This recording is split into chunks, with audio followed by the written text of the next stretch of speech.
so you must also bear witness in Rome. In today's first reading, we see an episode that shows us St. Paul's astuteness. Standing before the Sanhedrin, he uses the divisions of his audience to his advantage. He points out that he is being persecuted for belief in the resurrection, which is true. It is his belief and insistence on faith in the risen Christ that gets him in trouble.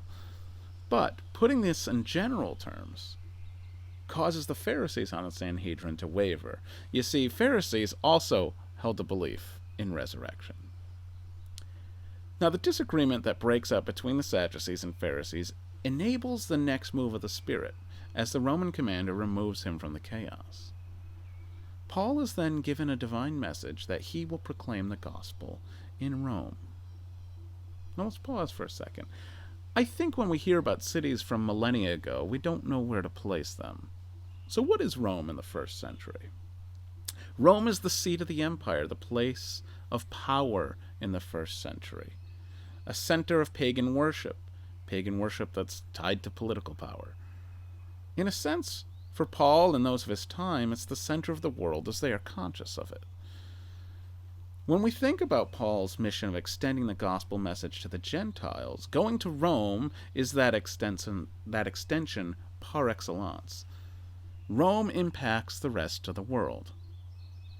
And as we know today, the impact that Peter and Paul had in Rome changed the face of the empire within a few centuries, and also the face of the world. Rome is also where Paul finally meets his death as a martyr for the gospel. Simply put, for Paul, Rome is where he's being called to have an impact. And it is his next challenge. So let us quiet ourselves today and listen to the Spirit. Where is our Rome? Or maybe what is our Rome? It may be a situation, not a place. Where is God calling us to preach the gospel next? What is our next frontier?